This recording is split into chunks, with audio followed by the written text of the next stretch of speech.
नमस्कार दोस्तों, आप सभी का मेरे YouTube चैनल अट एकेडमी पर स्वागत है। आज हम लोग बेसिक अकाउंटिंग में एक बहुत ही इंपॉर्टेंट टॉपिक देखेंगे, रोजनामचा, जिसको कि जर्नल कहा जाता है।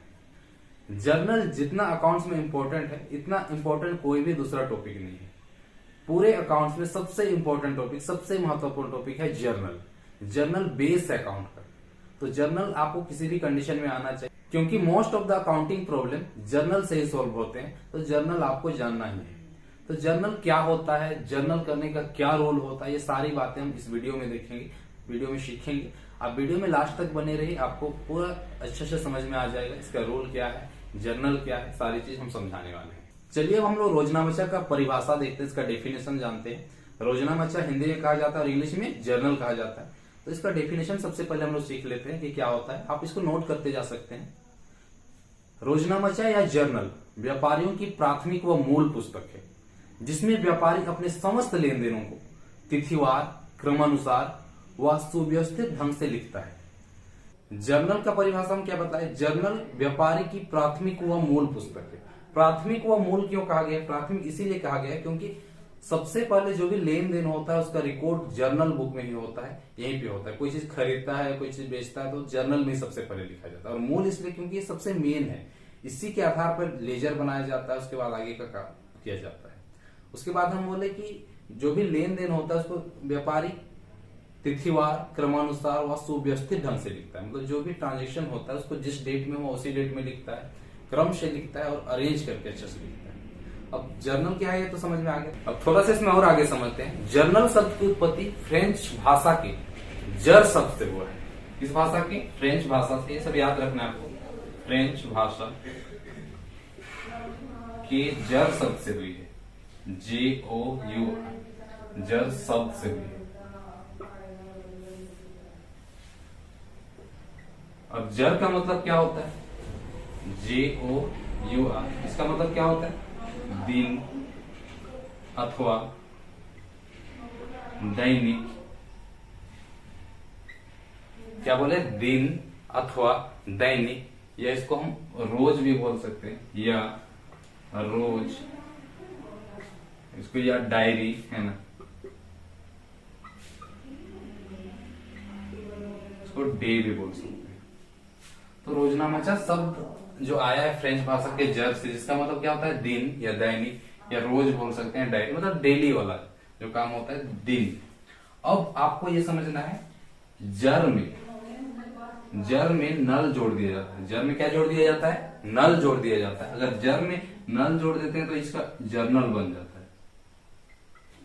और जर्नल शब्द का हिंदी अनुवाद क्या होता है? रोजनामचा। जर्नल को हिंदी में क्या बोलते हैं? रोजनामचा। इसका मतलब हुआ दिन प्रतिदिन या रोजाना का लेखा जिस बुक में किया जाता है उसी को हम क्या बोलेंगे? जर्नल बोलेंगे। इतना क्लियर है? अब जर्नल आप समझ चुके हैं। अब जर्नल में जो लेखा करते हैं उसको हम बोलते हैं जर्नलाइजिंग। क्या बोले? जर्नल में लेखा करने की प्रक्रिया को जर्नलाइजिंग करते हैं। जर्नल में लेखा करने की जो प्रक्रिया होता है उसको जर्नलाइजिंग करते हैं, हम लोग सीख चुके हैं। अब जर्नलाइजिंग करने का क्या प्रोसेस होता है, क्या स्टेप होता है, वो स्टेप देखेंगे हम लोग। तो आप हेडिंग दीजिए, प्रोसेस ऑफ जर्नलाइजिंग। तो सबसे पहला जो काम होता है, प्रभावित होने वाले खातों की पहचान करना, to identify the accounts to be affected. ये पहला आपका प्रोसेस होता है, प्रभावित होने वाले खातों की पहचान करना। इसको हम कैसे समझेंगे कि ट्रांजेक्शन लिखते हैं, उस ट्रांजेक्शन से आपको स्पष्ट रूप से आपको समझा पाएंगे। Furniture purchase for cash ₹5,000। यहाँ पे हमें ट्रांजेक्शन लिखे हैं, फर्नीचर परचेज फॉर कैश ₹5,000, 5,000 रुपए में नगद फर्नीचर खरीदे। अब एक ट्रांजेक्शन हुआ, इसमें आपको क्या आइडेंटिफाई करना है? सबसे पहला प्रोसेस क्या बताए? प्रभावित होने वाले खातों की पहचान करना। तो इस ट्रांजेक्शन में क्या क्या अकाउंट्स इफेक्ट हो रहे हैं, कौन कौन से खाते प्रभावित हो रहे हैं। तो यहाँ पे फर्नीचर जब भी खरीद रहा है तो एक तो फर्नीचर आ रहा है और दूसरा कैश जा रहा है, क्योंकि आप कोई भी सामान खरीदते हैं तो जो चीज खरीदते हैं वो आता है, और जो चीज खरीदते हैं तो आता है, तो कुछ जाता भी है। तो यहाँ पे नगद में खरीद इसलिए कैश जा रहा है। अगर उधारी में खरीदते तो कैश नहीं जाता, तो आप उस व्यक्ति का नाम लिखते जहां से आप खरीद रहे हैं। हम यहाँ पे सिंपल एक ट्रांजेक्शन लिए, तो यहाँ पे दो अकाउंट्स इफेक्ट हो रहे हैं। एक तो फर्नीचर और दूसरा अकाउंट क्या इफेक्ट हो रहा है, कैश। दो अकाउंट इफेक्ट हो रहे हैं। अब दूसरा इसका प्रोसेस है क्या, खातों की प्रकृति का निर्धारण, to determine the nature of affects. दूसरा प्रोसेस क्या बोले, खाते की प्रकृति का निर्धारण करना। पहला तो हम क्या बोले, पहचान करना। हम लोग पहचान कर ली कि इस अकाउंट, इस ट्रांजेक्शन में दो अकाउंट इफेक्ट हो रहे हैं, एक तो फर्नीचर और दूसरा कैश। अब ये जो दो अकाउंट्स आप इफेक्ट हुआ है, कैश और फर्नीचर, इस कैश और फर्नीचर को, इसका नेचर क्या है उसको आपको पहचान करना है। तो कैश क्या है और फर्नीचर क्या है, तो ये दोनों क्या है, दूसरा प्रोसेस है ये फर्स्ट स्टेप। सेकेंड में क्या करेंगे, इसकी प्रकृति का निर्धारण करेंगे, मतलब ये किस प्रकृति का है। आप जानते होंगे खाते तीन प्रकार के होते हैं, एक तो पर्सनल अकाउंट, रियल अकाउंट और नॉमिनल अकाउंट। तो ये जो है फर्नीचर और कैश, ये कौन सा अकाउंट में आते हैं, पर्सनल अकाउंट में, रियल अकाउंट में या नॉमिनल अकाउंट में, किस नेचर के है। तो फर्नीचर एक एसेट्स होता है, इसलिए क्या होगा, ये रियल अकाउंट में आएगा, रियल अकाउंट। और ये कैश भी आपका एसेट्स होता है, इसलिए ये भी किसमें आएगा, रियल अकाउंट। हम दो प्रोसेस देख चुके हैं। अब तीसरा प्रोसेस क्या होता है, तीसरा स्टेप क्या होता है, जर्नल के नियमों को लागू करना, to apply the rule of journal, to apply the rule of journal. तो इसमें आपको जर्नल का रूल अप्लाई करना है। तो जर्नल का रूल आप नहीं जानते हैं तो हम अभी पढ़ाने वाले हैं। जर्नल का रूल क्या होता है, ये रियल अकाउंट में आता है। तो रियल अकाउंट का रूल होता है, debit what's comes in, credit what goes out. मतलब जो आ रहा है उसको आप डेबिट कीजिए और जा रहा है उसको क्रेडिट कीजिए। तो यहाँ पे आप इस ट्रांजेक्शन में फर्नीचर परचेज फॉर कैश ₹5,000, अगर 5,000 रुपया का आप फर्नीचर परचेज कर रहे हैं, खरीद रहे हैं, तो फर्नीचर आपके पास आएगा और कैश जाएगा। तो आप डेबिट किसको करेंगे, फर्नीचर को करेंगे, फर्नीचर को डेबिट करेंगे और इसको क्या करेंगे, क्रेडिट करेंगे। तो स्टेप 3 क्या है, स्टेप 3 में आप क्या किए, अप्लाई किए। इसका रूल क्या है, उसको अप्लाई किए। अब अप्लाई किए, अब जान गए कि ये डेबिट होगा, ये क्रेडिट। ये 3 स्टेप आपको फॉलो करना है। पहला स्टेप क्या है, प्रभावित होने वाले खातों की पहचान करना। दूसरा, खातों की प्रकृति का निर्धारण करना, क्या नेचर है उसका, है ना। सबसे पहले कौन कौन सा अकाउंट इफेक्ट हो रहे हैं, जैसे इसमें फर्नीचर हुआ और कैश। दूसरा स्टेप, इसका नेचर आपको डिसाइड करना है कि ये कौन सा अकाउंट है ना, रियल अकाउंट है, पर्सनल अकाउंट है, नॉमिनल अकाउंट है। तो ये फर्नीचर और कैश दोनों एसेट्स से लेके आए, ये दोनों रियल अकाउंट है। अब रियल अकाउंट है तो यहाँ पे क्या चीज डेबिट होगा या क्रेडिट होगा, इसके लिए आपको अप्लाई करना पड़ेगा रूल। तो रूल अप्लाई किए तो क्या हुआ, ये डेबिट व्हाट्स कम्स इन, इसलिए furniture debit, credit what goes out, क्योंकि कैश जाएगा इसलिए उसको क्रेडिट। क्योंकि आप खरीदेंगे तो फर्नीचर आएगा और आएगा फर्नीचर तो क्या जाएगा, कैश। तो हम इसको डेबिट करेंगे फर्नीचर को और कैश को क्या करेंगे, क्रेडिट करेंगे। और चौथा सिंपल सा है, जर्नल में लेखे करना, passing of entry in the journal, आपको जर्नल में एंट्री कर देना।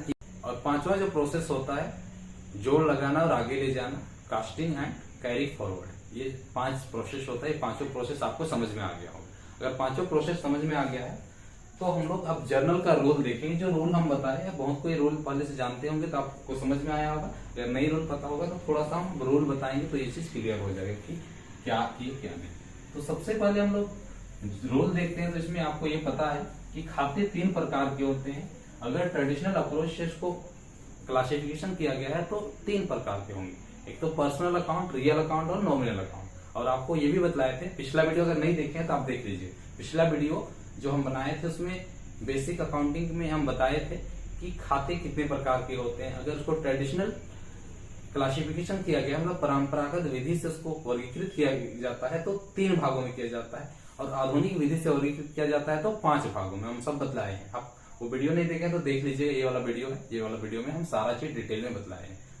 तो वो वीडियो आपको देखना पड़ेगा, तभी आपको रूल भी आप तभी अप्लाई कर पाएंगे जब आपको पता होगा कि रियल अकाउंट क्या होता है, नॉमिनल अकाउंट क्या होता है, पर्सनल अकाउंट क्या होता है। ये सारी बातें हम पिछला वीडियो में बता चुके हैं। तो वो वीडियो देखना आपके लिए जरूरी है अगर आप नहीं जानते हैं तो, और जानते हैं तो ठीक है। आगे हम लोग देखते हैं। तो 3 प्रकार के खाते होते हैं, पर्सनल अकाउंट, रियल अकाउंट और नॉमिनल अकाउंट। तो हम लोग अभी देखेंगे रूल ऑफ जर्नलाइजिंग, है ना, rule of journalizing, rule of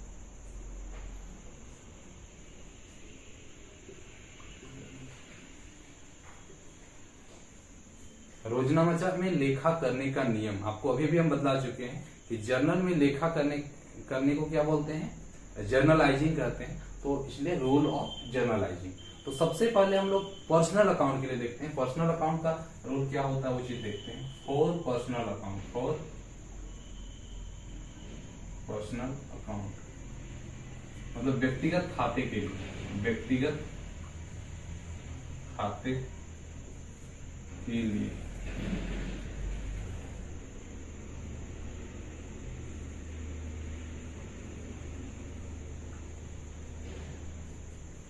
सबसे पहले हम लोग पर्सनल अकाउंट के लिए देखेंगे। पर्सनल अकाउंट क्या होता है, व्यक्तिगत खाता क्या होता है, नहीं जानते हैं तो ये वीडियो जरूर देखिए जो हम अभी हम बतलाए है ना। उसका लिंक हम डिस्क्रिप्शन में डाल देंगे। उसमें हम पूरा अच्छा से बतलाएं कि पर्सनल अकाउंट क्या होता है, उसका डेफिनेशन भी बतलाए हैं।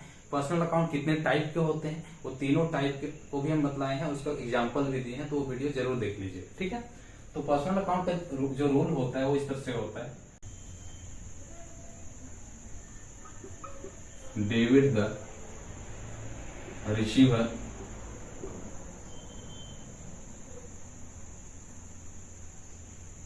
And credit the giver, credit the giver. इसका मतलब क्या है, पाने वाले व्यक्ति के नाम को डेबिट किया जाएगा और देने वाले व्यक्ति के नाम को क्रेडिट किया जाएगा। Debit the receiver, credit the giver.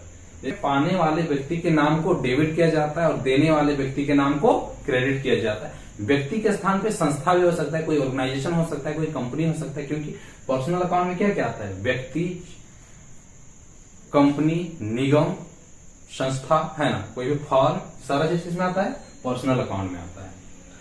अब हम लोग दूसरा देखते हैं, for real account, real account, for real account वास्तविक खाता के लिए।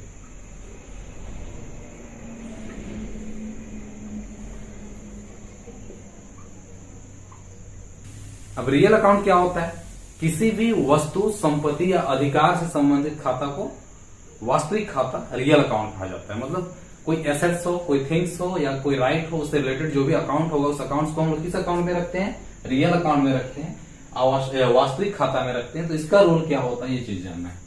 इसका रूल होता है debit what comes in, debit what comes in and credit what goes out. Hindi में क्या बोलेंगे, debit what comes in, credit what goes out. आने वाली संपत्ति या वस्तु के नाम को क्या किया जाएगा, डेबिट किया जाएगा, और जाने वाली वस्तु या संपत्ति के नाम को क्रेडिट किया जाएगा। चलिए एक एग्जांपल लेते हैं, गुड्स सोल्ड फॉर कैश ₹500, नगद में 500 रुपया का माल बेचा। ये एक ट्रांजेक्शन है, एक ट्रांजेक्शन है। अब इस ट्रांजेक्शन से हम लोग देखते हैं कि क्या चीज कमीशन हो रहा है, क्या चीज गोज आउट हो रहा है। तो यहाँ पे नगद में माल जब भी बेचा जाता है, माल मतलब जिस वस्तु का बिजनेस करते हैं, जिसका व्यापार करते हैं, वो माल कहलाता है। नगद में बेचेंगे तो क्या होगा, बेचेंगे तो कैश आएगा और जाएगा क्या, जिसको बेचेंगे वो जाएगा गुड्स। तो गुड्स के स्थान पे हम लोग सेल्स का यूज करेंगे। तो यहाँ पे आप गुड्स, अभी हम गुड्स से ही समझाते हैं, क्योंकि सेल्स आप बाद में आपको जब एंट्री करेंगे उस समय हम लोग गुड्स के लिए हम सेल्स या परचेज यूज करेंगे। लेकिन अभी आपको इसका जो रूल है वो रूल समझना है। तो गुड्स को हम लोग एसेट्स की तरफ ट्रीट करते हैं, क्योंकि ये क्या होता है, संपत्ति होता है। तो सबसे पहले तो हम क्या करेंगे, ये आपका सबसे पहले हम क्या बोलेंगे, कौन कौन सा अकाउंट इफेक्ट हो रहा है। तो एक तो गुड्स हो रहा है और दूसरा क्या हो रहा है, कैश हो रहा है। पहले प्रोसेस आपको बता चुके हैं, सबसे पहले कौन कौन सा अकाउंट इफेक्ट हो रहा है, एक गुड्स और दूसरा कैश। हम ये भी आपको बोले कि हम जब एंट्री करेंगे उस समय हम लोग गुड्स के स्थान पे परचेज या सेल यूज करेंगे, लेकिन आपको भी इसी से समझ लेना है, बाद में उसको कन्वर्ट करेंगे। तो ये आपका क्या होता है, दूसरा प्रोसेस आपको बताया था कि नेचर उसका डिसाइड करना है। तो ये किस नेचर का है, कौन सा अकाउंट में आता है, तो ये रियल अकाउंट में आता है। ये भी किसमें आता है, कैश भी रियल अकाउंट आता है। अब दोनों रियल अकाउंट में आता है, तो अब अप्लाई कर देना इसका रूल को। तो इसका रूल क्या है, debit what comes in, credit what goes out. तो आने वाला को डेबिट कीजिए और जाने वाला को क्रेडिट कीजिए। जो संपत्ति आ रहा है उसको डेबिट कीजिए, जो संपत्ति जा रहा है उसको क्रेडिट कीजिए। तो यहाँ पे गुड्स भी तो एक संपत्ति है, तो ये आ रहा है इसलिए हम क्या करेंगे, गुड्स को क्या करेंगे, डेबिट करेंगे, और कैश आपका जा रहा है इसलिए इसको क्या करेंगे, क्रेडिट करेंगे। तो एंट्री क्या बन जाएगा, goods account debit to cash account. अगर नगद में माल बेचा जाएगा, गुड्स सोल्ड फॉर कैश ₹5000, तो 5000 से डेबिट भी करेंगे और 5000 से क्रेडिट भी करेंगे। और एंट्री हम क्या लिखेंगे, goods account debit, goods account debit to cash account, इस तरह से लिखेंगे। तो ये रियल अकाउंट का रोल भी समझ में आ गया। Debit what comes in, credit what goes out. अब हम लोग अगला देखते हैं नॉमिनल अकाउंट के लिए, अवास्तविक खाता। तो अवास्तविक खाता के लिए क्या होता है, हम चेंज कर देते हैं और नॉमिनल अकाउंट। अब नॉमिनल अकाउंट क्या होता है आप जानते हैं, किसी भी तरह का आय व्यय लाभ हानि से संबंधित रखने वाला खाता को हम लोग किस खाता में रखते हैं, अवास्तविक खाता में रखते हैं, नॉमिनल अकाउंट में रखते हैं। एक्सपेंसेस, लॉसेस, इनकम या गेन कुछ भी हो किस खाता में रखते हैं, अवास्तविक खाता में, नॉमिनल अकाउंट में। और इसका रूल जो होता है वो होता है debit the all expenses and losses, all expenses and losses, credit the all income and gain. क्या लिखे हैं, debit the all expenses and losses, credit the all incomes and gain. मतलब समस्त हानि एवं व्यय को क्या किया जाएगा, डेबिट किया जाएगा, और समस्त आय एवं लाभ को क्या किया जाएगा, क्रेडिट किया जाएगा। बस इतना समझाना है। जो भी खर्च होगा उसके नाम को क्या करेंगे, डेबिट करेंगे। खर्च या लॉस होगा उसके नाम को डेबिट करेंगे, जो भी आय होगा या लाभ होगा उसके नाम को क्रेडिट करेंगे। जैसे खर्च का नाम आपका हो सकता है जैसे रेंट, वेजेस, ये सब क्या है, खर्च है, एक्सपेंसेस है। तो एक्सपेंसेस, जो भी एक्सपेंसेस होगा उस एक्सपेंसेस को हम क्या करेंगे, डेबिट करेंगे, जो भी इनकम होगा उसको हम लोग क्रेडिट करेंगे। जैसे हम छोटा सा एग्जांपल लेते हैं, रेंट पेड, रेंट पेड मतलब रेंट किराया दिए है ना, किराया दी। यहाँ पे अमाउंट ले लेते हैं 1000। अगर 1000 रुपया किराया दे रहे हैं तो यहाँ पे सबसे पहले आपको क्या देखना है, प्रभावित होने वाले खातों की पहचान करना है, मतलब कौन कौन सा खाता इफेक्ट हो रहा है। तो एक तो आपका रेंट, एक खाता क्या आ रहा है, रेंट, और दूसरा खाता जो आ रहा है रेंट पेड कर रहे हैं तो कैश। यहाँ पे कहीं पे लिखा नहीं है लेकिन रेंट पेड लिखा है, और 1000 रुपये मतलब कैश में पेड कर रहे हैं। तो दूसरा जो अकाउंट होगा वो क्या हो जाएगा, पहला तो रेंट होगा और दूसरा क्या होगा, कैश होगा। क्योंकि आप जब रेंट देते हैं तो आप बस बोल नहीं देंगे कि हम रेंट दे रहे हैं, आप 1000 रुपये गिन के देंगे, है ना। ऐसा तो नहीं बोलेंगे हम रेंट दिए, रेंट दे रहे हैं और आप कुछ नहीं देंगे, आपको देना पड़ेगा। यहाँ पे 1000 रुपया, तो ये क्या है, कैश है। तो दो अकाउंट इफेक्ट हो रहे हैं। अब दूसरा हम क्या बतलाए थे, खातों की प्रकृति का निर्धारण करना, डिटरमाइन करना कि ये जो खाते हैं जो इफेक्ट हो रहे हैं इस ट्रांजेक्शन में, ये खाते कौन कौन से नेचर के हैं, कौन कौन से अकाउंट में आते हैं। तो ये रेंट आपका खर्च है इसलिए किसमें आएगा, नॉमिनल में, नॉमिनल अकाउंट में आएगा। और कैश आपका एसेट्स है इसलिए किसमें आएगा, ये रियल में आएगा। अब दो चीजें आप देख लिया। तीसरा स्टेप, ये पहला स्टेप था, आप इसको क्या किए, पहचाने। दूसरा डिसाइड किए, है ना, डिटरमाइन किए कि कौन सा अकाउंट में आएगा। अब तीसरा इसमें रूल अप्लाई करते हैं। रूल क्या होगा, देखिए यहाँ दो रूल अभी अप्लाई हो जाएगा। इससे पहले हम ऐसे ऐसे एग्जांपल लिए थे कि दोनों आपका एक ही अकाउंट का होता था, लेकिन इसमें नॉमिनल अकाउंट में क्या है, रेंट, क्योंकि एक्सपेंसेस है ना, और कैश आपका एसेट्स है इसलिए किसमें आ रहा है, आपका रियल अकाउंट में। तो नॉमिनल अकाउंट का रूल क्या कहता है, debit the all expenses and losses, credit the all incomes and gain. और रियल अकाउंट का रूल क्या कहता है, debit what comes in, credit what goes out. और अगर आप रेंट दे रहे हैं तो रेंट दे रहे हैं तो कैश आएगा नहीं, क्या होगा, जाएगा। तो ये आपका जब cash credit what goes out के तहत हम इसको क्रेडिट कर रहे हैं तो ये तो ऑटोमेटिकली अब क्या क्या होगा, डेबिट होगा, क्योंकि रेंट देना एक तरह से खर्च है। आप देखिए, debit the all expenses and losses, debit the all expenses and losses. तो ये एक्सपेंसेस है ना, एक्सपेंसेस है तो रेंट को क्या किया जाएगा, डेबिट किया जाएगा। तीसरा रूल अप्लाई करेंगे तो। और कैश आपका रियल अकाउंट में आता है। रियल अकाउंट का रूल होता है debit what comes in, credit what goes out. ये तो आ नहीं रहे है ना। जब रेंट देते हैं आप किसी को रेंट दे रहे हैं तो क्या आप दे रहे हैं और आप ही के पास आएगा, वो जाएगा है ना। और जाएगा तो इसको हम क्या करेंगे, credit what goes out, rule में ही लिखा हुआ है तो उसके तहत इनको क्रेडिट करेंगे। तो एंट्री आपका क्या बन जाएगा, rent account debit to cash account. हम एंट्री सब लिख के नहीं दिखा रहे हैं क्योंकि एंट्री के लिए हम अगला वीडियो बनाएंगे तो उसमें एंट्री भी करके दिखाएंगे। आज आपको बस रूल समझा दे रहे थे कि क्या रूल होता है। हम तीनों प्रकार का रूल बता चुके हैं। पर्सनल अकाउंट का रूल क्या होता है, रियल अकाउंट का रूल क्या होता है और नॉमिनल अकाउंट का रूल क्या होता है। इस तरह से एंट्री करना होता है। लेकिन अगर आपको पर्सनल अकाउंट क्या होता है, रियल अकाउंट क्या होता है, नॉमिनल अकाउंट क्या होता है, ये अगर नहीं पता है तो हम जो बतलाए वो चीज समझ में नहीं आया होगा। तो इसीलिए हम बोले कि वो वीडियो जरूर देखिएगा, हम उसका लिंक डिस्क्रिप्शन में दे देंगे। वो वीडियो आप देखिएगा तो आपका बेसिक बहुत ज्यादा क्लियर हो जाएगा। वहां से आपको उसके बाद ये वीडियो देखिएगा तो आपको रूल भी समझ में आएगा और हम जो बताए वो भी समझ में आएगा। उसके बाद हम लोग क्वेश्चन करेंगे तो आपको बहुत आसानी से समझ में आएगा, किसी तरह का कोई दिक्कत नहीं होगा। तो आज की वीडियो में इतना ही। हम लोग अगले वीडियो में इस पे हम लोग जर्नल का कुछ प्रैक्टिस क्वेश्चन करेंगे, जर्नल करके देखेंगे। या अगर अभी भी आपको समझ में नहीं आया है तो हम जर्नल करने का और 2 तरीका बता सकते हैं। ये तो आपका गोल्डन रूल है, इस रूल के से जर्नल करना है। दूसरा तरीका आपका होता है मॉडर्न अप्रोच, जिसमें कि हम लोग अकाउंटिंग इक्वेशन की हेल्प से करते हैं जर्नल एंट्री। और तीसरा जो हम बताएंगे वो उसका कॉन्सेप्ट है ना, कॉन्सेप्ट बेस कि जो भी ट्रांजेक्शन होता है उस ट्रांजेक्शन में क्या आता है क्या जाता है, कॉन्सेप्ट बतलाएंगे, कैसे तरीके बतलाएंगे, इसमें आपको रूल याद करने की आवश्यकता नहीं होगी।